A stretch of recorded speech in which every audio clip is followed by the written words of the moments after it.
Yo les amis, j'espère que vous allez bien. On se retrouve pour faire le bilan de cette année 2024. Aujourd'hui, c'est le 31. D'ailleurs, bonne année à vous. Voilà, vous qui regardez cette vidéo le premier. Donc, dans cette vidéo, les amis, nous allons faire le bilan de l'année 2024 du côté du Real Madrid et du FC Barcelone. Donc, je vais vous donner mon avis par rapport à qui a été le meilleur joueur de l'année 2024 du côté du Barça et du Real Madrid. Ensuite, je vous dirai selon moi qui a été la meilleure signature, la révélation de l'année, le plus gros flop de l'année, celui qui a le plus progressé durant l'année. Je donnerai également le joueur qui selon moi a été le plus gros flop de l'année 2024 dans les deux clubs. Et pour terminer, bien évidemment, je donnerai une note à monsieur Hansi Flick et monsieur Don Carlos. Donc les amis, n'hésitez pas à faire de même dans les commentaires. J'aimerais savoir aussi votre avis par rapport à mes choix à moi. Donc dites-moi tout ça en commentaire. J'hésiterai pas à vous répondre comme d'habitude. Lâchez le petit pouce bleu qui fait toujours plaisir. Ça aide au référencement. Sans plus tarder les amis, c'est parti. On commence donc cette vidéo les amis par nos chers voisins le FC Barcelone et on garde le meilleur pour la fin, le Real Madrid. On va directement rentrer dans le vif du sujet les amis. Il n'y aura pas de blabla. Le trophée du meilleur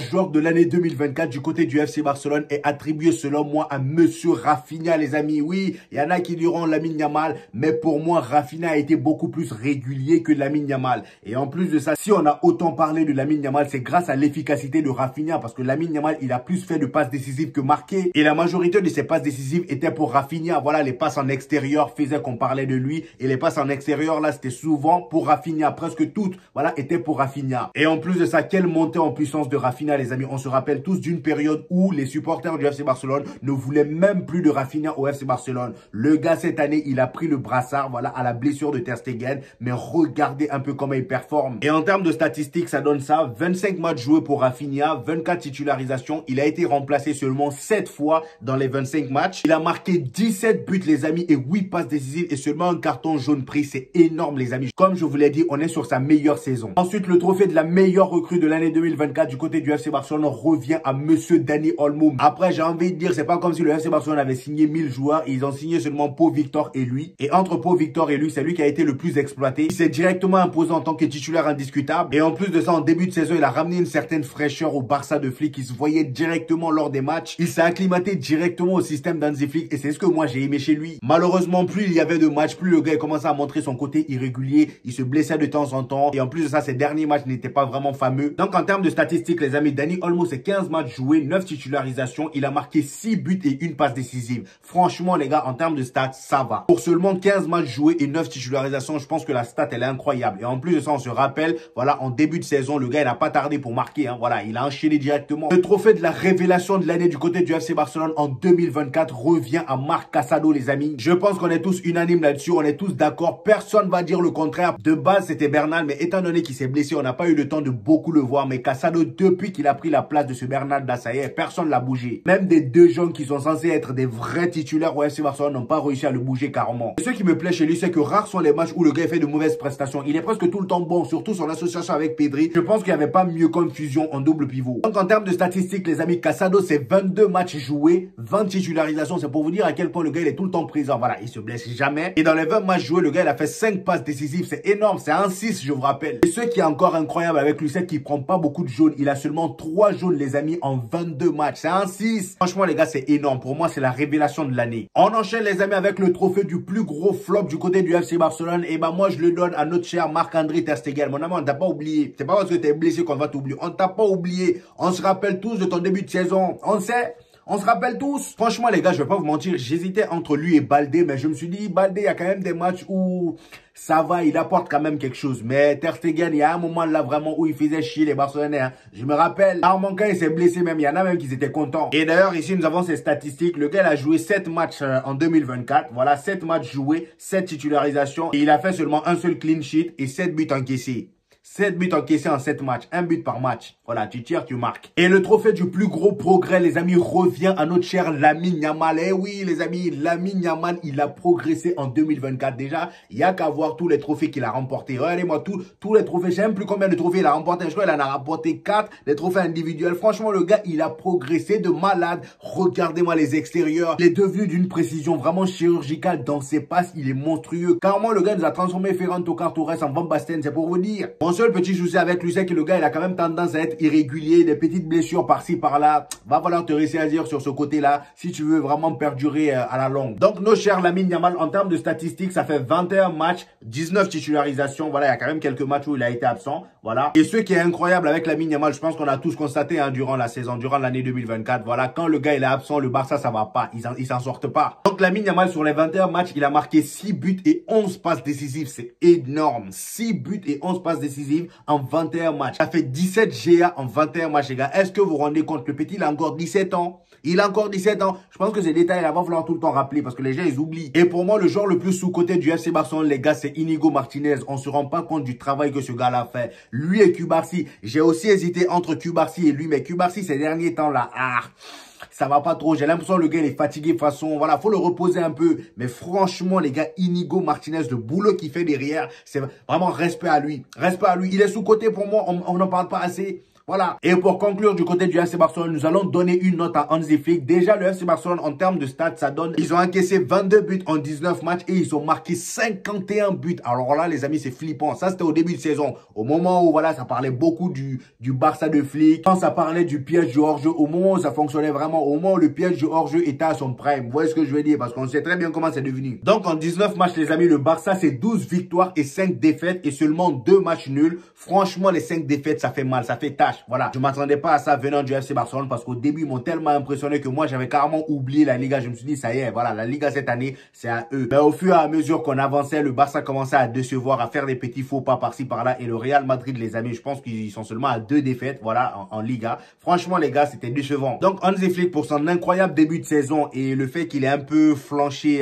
vers la fin de l'année, je lui donne une note de 7 sur 10. Maintenant, les amis, on part du côté de la Maison Blanche, le Real Madrid, les gars. On commence directement le trophée du meilleur joueur du Real Madrid en 2024. Ça part chez, voilà, c'est notre cher Vinicius, les amis, bien évidemment, qui d'autre que Vinicius? C'est tout simplement le meilleur joueur du monde au moment où je vous parle. Comment vous voulez que ce soit pas le meilleur joueur du Real Madrid? C'est pas logique, c'est lui le meilleur joueur. Pour moi, Vinicius en 2024, personne s'assoit à sa table. Le gars, il a juste été monstrueux. Il a juste qu'à prendre son match face à Dortmund. Regardez un peu la dinguerie qu'il nous a sorti là-bas. En termes de statistiques, les amis, Vinicius, ça donne 19 matchs joués, 17 titularisations. Il est rentré en jeu 2 fois. Il a été remplacé 7 fois. En termes de buts, ça donne 13 buts marqués et 6 passes décisives. Je pense qu'on est sur vraiment l'un de ses meilleur début de saison, si ce n'est le meilleur. Il a pris 7 cartons jaunes, c'est énorme, mais bon, c'est Vinicius. Ça m'étonne même qu'il n'ait pas de carton rouge, parce que le gars, il parle beaucoup. Sa bouche porte pas de slip. Donc voilà, pour moi, c'est tout simplement le meilleur joueur du Real Madrid en 2024. Ensuite, on passe au trophée de la meilleure recrue de l'année 2024 du côté du Real Madrid. Bon, là, j'ai pas vraiment fait de choix. Voilà, j'ai mis un joker, parce qu'on a eu seulement 2 vraies recrues, Kylian Mbappé et notre cher Endrick. Et pour moi, Kylian Mbappé, j'appellerais pas vraiment ça, voilà, une très belle recrue, parce qu'au début, on voulait pas vraiment de lui. Voilà. Nous, les supporters du Real Madrid, il y en a beaucoup qui râlaient. Voilà, au début, c'était compliqué pour lui. Après, voilà, au fur et à mesure, il commençait à s'adapter. Et là, il va de mieux en mieux. Et si je devais choisir entre lui et Endrick, je choisirais forcément Kylian Mbappé parce que c'est celui qui joue la plupart du temps ou presque tout le temps. Endrick, on n'a pas vu tant que ça. Au début, il montrait de belles choses, mais avec Carlo Ancelotti, c'est toujours compliqué. Donc là, pour moi, je sors mon joker. Ensuite, la meilleure révélation de l'année du côté du Real Madrid en 2024 est tout simplement notre cher défenseur, Raúl Asensio. Quelle révélation, les amis. J'ai été agréablement surpris de voir ce joueur-là. Voilà. Franchement, les gars, il m'a régalé. C'est juste dommage que notre cher Don Carlos veut plus le faire jouer. Je sais même pas pourquoi. Voilà. Mais il a préféré mettre Tchouaméni à sa place. Ça, c'est Carlo Ancelotti, cherche même pas à comprendre. Alors que le gars, depuis qu'il est monté, il fait que des prestations de malade, voilà. En termes de statistiques, c'est 6 matchs joués, une passe décisive. Il a été titulaire 3 fois, donc les 3 autres fois, il est rentré en jeu. Il a pris 0 carton jaune en 6 matchs. C'est énorme déjà pour un défenseur. 6 matchs, 0 carton jaune. Ça montre un peu le côté stable dans le cerveau du joueur. Ensuite, le trophée du flop de l'année, le joueur le plus médiocre de l'année du côté du Real Madrid, les amis. C'est tout simplement Mendy. Oui, je suis désolé. Je sais pas si vous avez le même choix que moi. Mais pour moi, Mendy, ça a été décevant, les gars. La saison... Et puis, c'est bizarre. Hein. Mendy, la saison dernière, il était bon. Il était bon pourtant, mais là, cette année, j'ai comme l'impression que je sais même pas ce qui lui est arrivé. Voilà, face à Liverpool, le gars s'est fait torcher. Carrément, ça a saoulé notre cher, comment il s'appelle? Don Carlos. Don Carlos l'a sorti quand même moins que rien. Vous vous rendez compte? Et depuis, il est au banc. De temps en temps, il rentre. Mais bon, à choisir entre lui et Franck Garcia. En fait, je sais même plus. Franck Garcia, au début de saison, je le préférais à Mendy. Mais lui aussi, sa façon de jouer face aux gros clubs, là, surtout dans les gros matchs, regarde, t'as l'impression qu'il a peur. Voilà, il est tout le temps stressé. Vraiment, pour moi, les deux, je les mets dans le flop. Tous les latéraux, là, que ce soit Lucas Vasquez, Franck Garcia et lui, je les mets en flop. Seulement, le point positif avec Lucas Vazquez, c'est que lui, il y a certains matchs où vraiment il se transforme en Cafou. Il sort vraiment son meilleur niveau. Et dans ces moments-là, on peut rien lui dire. Le gars, il est juste incroyable. C'est pourquoi je le retire gentiment de cette liste de flop. Et les gars, surtout, n'oubliez pas de me donner vos avis en commentaire. Et je veux aussi votre liste. Voilà, faites votre classement. Donnez-moi le nom des flops, des meilleurs joueurs. J'hésiterai pas à vous reprendre, les amis. Ensuite, les amis, le trophée du joueur qui a le plus progressé dans l'année du côté du Real Madrid, pour moi, c'est Kylian Mbappé. Faut se dire la vérité. Kylian Mbappé arrivé au Real Madrid, on a bien vu comment il galérait. Voilà, il avait du mal à s'introduire dans ce trio qui est Vinicius, Rodrigo et comment ça s'appelle, et Jude Bellingham. Voilà, au début c'était compliqué. Il piétinait beaucoup le côté de Vinicius. Voilà, tout le monde râlait, moi le premier. Mais au fur et à mesure qu'on avançait, Carlo Ancelotti a décidé de le faire confiance totale, que ça soit en conférence de presse ou sur le terrain. Même quand le gars, il foutait de la merde, il le laissait quand même. Voilà, carrément, il sortait même des Vinicius, on va dire les tauliers de l'équipe tout simplement. Et il laissait Kylian Mbappé. Et au fur et à mesure qu'on avançait, depuis son interview avec Walid ou je ne sais qui, bref, j'aime plus, comment il s'appelle, bref. Depuis son interview, sa dernière interview là qu'il a fait, le gars, j'ai comme l'impression qu'il s'est libéré. Il a commencé à bien jouer. Carrément, le dernier match du Real Madrid, le gars, c'était un sans faute. Son match était juste parfait. Voilà, en tant que neuf, il n'y avait rien à dire. Voilà. Et je pense que Kylian Mbappé, il va continuer à progresser. Pour moi, vraiment, ça a été une très belle progression vers la fin de l'année 2024. Donc, en termes de statistiques, Kylian Mbappé, ça fait 22 matchs joués du côté du Real Madrid, 21 titularisations. Il est rentré en jeu une seule fois. Voilà. Il a été remplacé 10 fois. Il a marqué 12 buts et 3 passes décisives. Donc, 12 buts et 3 passes décisives en 22 matchs, ça va. Franchement, les gars, c'est très bien. C'est Kylian Mbappé. On a déjà vu mieux avec lui, mais les gars, faut se dire que c'est un nouveau club. Même Cristiano Ronaldo, à son arrivée au Real Madrid, c'était un ballon d'or qui arrivait au Real Madrid.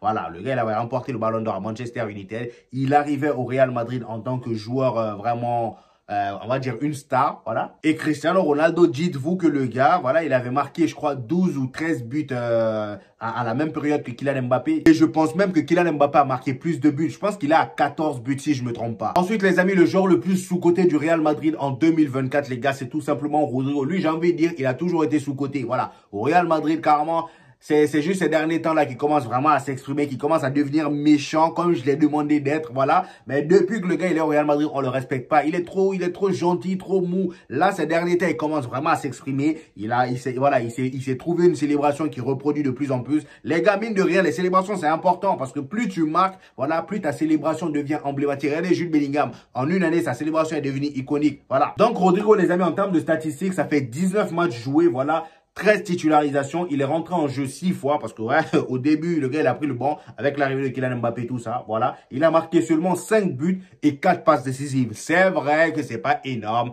contrairement aux autres. Mais les amis, il faut vous dire que Rodrigo aussi, voilà, il a pas été mis en confiance. Pour moi, lui, là, vous le mettez en confiance. Il prend vraiment ses aises au Real Madrid, c'est-à-dire à un poste qui est le sien, c'est-à-dire sur le côté gauche. Après, bon, il y a Vinicius, on ne peut pas lui donner le côté gauche, c'est vrai. Mais vraiment, un Rodrigo en confiance, pour moi, c'est plus dangereux qu'un Vinicius. Je dis ça, je dis rien. Voilà, peut-être qu'il y en a certains qui vont pas me croire. Mais moi, je pense que Rodrigo, les amis, il a plus d'armes offensives, voilà, que Vinicius. C'est juste que Vinicius, le peu qu'il a là, il a tellement amélioré ça, il a tellement travaillé qu'il est devenu, voilà, plus dangereux que Rodrigo. Maintenant, les amis, nous allons noter notre cher Don Carlos. Bon, lui, là, même, si je pouvais, j'allais le donner 1 sur 10. Mais bon, vu qu'il nous a quand même remporté 2 trophées en une année, on va essayer de le noter objectivement. Vous voyez ce que je veux dire? Carlo Ancelotti, on sait très bien que voilà, on a l'habitude maintenant, le gars, il n'y a pas de système vraiment apparent. Carrément, lui, tu as l'impression qu'il joue au pif. Voilà, il joue au tombola, il fait un système, il met les joueurs qu'il connaît. Voilà, les joueurs en qui il fait vraiment confiance, que ce soit ton poste ou pas. Mon ami, je te connais mieux que l'autre. Vas-y, montre. Voilà, faut jouer au poste goal si tu veux. Mais en tout cas, tu vas jouer titulaire parce que l'autre là, je le connais pas assez bien. C'est exactement ce qu'on voit avec Tchouaméni. Donc, c'est des petits trucs qui, moi, vraiment, me turlupinent. Voilà, c'est le petit français que j'ai voulu vous montrer aujourd'hui. Ne me demandez pas la définition, je saurais pas vous expliquer. Mais en tout cas, ça me turlupine. Donc, à cause de tout ça, les amis, notre cher Don Carlos, je voulais lui donner une note de 8 sur 10, étant donné qu'on a remporté 2 trophées et qu'on a réussi à passer deuxième en championnat. Mais deuxième, c'est pas encore parfait. Le Real Madrid, on est censé être à la première place. Mais bon, ça peut arriver par la suite. L'essentiel, c'est que les voisins sont derrière nous. Voilà. Donc, au lieu de 8, je lui donne une note de 7,5. Voilà, à cause de toutes ces bêtises qu'il nous fait d'habitude là. Donc, voilà. Donc, voilà. Pour moi, c'est une note assez correcte pour notre cher Don Carlos. Donnez-moi vos avis en commentaire par rapport à tout ça, les amis. J'hésiterai pas à vous répondre comme d'habitude. N'oubliez pas le petit pouce bleu. Et j'attends aussi vous voyez ce que je veux dire. Faites la même chose que moi dans les commentaires. On va en discuter. Pour tous ceux qui viennent de découvrir découvrir ma chaîne. Ici, on fait des vidéos débrief des matchs du FC Barcelone et du Real Madrid. Et quand il n'y a pas de match, on fait des vidéos actualité. Et là, aujourd'hui, j'ai décidé de faire quelque chose d'un peu différent, étant donné que c'est le 31, pour faire le bilan, voilà, de l'année 2024. Donnez-moi vos avis en commentaire et on se retrouve au prochain épisode, les gars. Peace!